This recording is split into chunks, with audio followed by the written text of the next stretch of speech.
ఏమైంది బావా, కలిసినావు కావ్యని? కలిసిందే. ఏంటి బావా, కావ్యని కలిసినాక హ్యాపీగా ఉంటావు అనుకుంటే అంత డల్గా చెప్తున్నావు కలిసినా అని? ఏం హ్యాపీనే, వాళ్ళ ఇంట్లోలాట వాళ్ళ బావతోని పెళ్లి చేద్దామని ఆలోచనలు ఉన్నారంట. అది తెలిసిందే కదా, అయినా కావ్యకు నువ్వంటే ఇష్టం కదా, అందులో ఎందుకు టెన్షన్ పడుతున్నావు? మాట్లాడుకున్నామే, నేను మాట్లాడినాక వాళ్ళ బావ వచ్చిండే. నా ముందే వాళ్ళిద్దరు చేతులు పట్టుకొని మాట్లాడుకుంటుంటే దాన్ని బండెక్కి తీసుకుపోతుంటే నా వల్ల కాలేదు, ప్రాణమైనట్టు అయింది తెలుసా. అవునా బావా, మరి కావ్యకి ఎడిపోయింది తెలివి ఎట్లా టచ్ చేయనిస్తుంది, ఎందుకు బండి మీద ఎక్కిపోయింది? అరే అది మాత్రం ఏం చేయగలుగుతుంది, దాని సిచ్యువేషన్ అట్లుంది ఇప్పుడు. మరి ఒక పని చేస్తే అయిపోతుంది బావా, మీరిద్దరు లవ్ చేసుకున్న విషయం వాళ్ళ బావతో చెప్పండి, ప్రాబ్లం సాల్వ్ అవుతుంది కదా. అరే అక్కడ వాళ్ళ ఇంట్లో గురించి తెలిసినాక కూడా ఎట్లయిపో ఉంటాయేమో మా మ్యాటర్ వాళ్ళ బావతోని.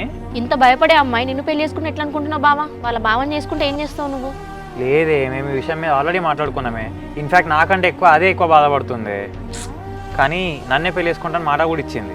అవునా బావా, లవ్ అంటే మీరు ఇద్దరు ఇష్టపడితే సరిపోతుంది, కానీ పెళ్ళి అలా కాదు కదా, వాళ్ళ ఫ్యామిలీ మన ఫ్యామిలీ ఒప్పుకోవాలి, అప్పుడే కదా అందరం హ్యాపీగా ఉంటాం. అందుకే కదనే మన ఫ్యామిలీస్ గురించి ఆలోచించే కదా మీ ఇద్దరం ఏ డిసిషన్ తీసుకోకుండా ఒకరి గురించి ఒకరం బాధపడుతున్నాం. అవునా, మరి వాళ్ళ ఫ్యామిలీ వాళ్ళు అస్సలు ఒప్పుకోరు బావా, అప్పుడేం చేస్తావు? ఇంకో ఎంతవరకు ట్రై చేయాలో అంతవరకు ట్రై చేస్తామే. ఒకవేళ కావ్యాల ఫ్యామిలీ ఒప్పుకోలేదు అనుకో, పక్కా కావ్యాన్ని ఎక్కడికైనా తీసుకుపోయి పెళ్లి చేసుకుంటాం. ఏం మాట్లాడుతున్నావు బావా, అట్లా చేస్తే ఊర్లో మన పరువు ఉంటుందా? ఇంకో నిజంగా పరువా కావ్య అనే టైమే వచ్చింది అనుకో, పరువు కంటే కావ్య ఎక్కువ అని డిసైడ్ అయిపోతానే. నేను ఫుల్ క్లారిటీతో ఉన్నాను ఆ విషయంలో. ఏంటి బావా అంత అట్లా మాట్లాడతాను, ఒకసారి నీ ఫ్యామిలీ గురించి ఆలోచించు. ప్రజెంట్ నేను ఉన్న సిచ్యువేషన్లో కావ్య గురించి తప్ప ఎవరి గురించి ఆలోచించానే, అంతే.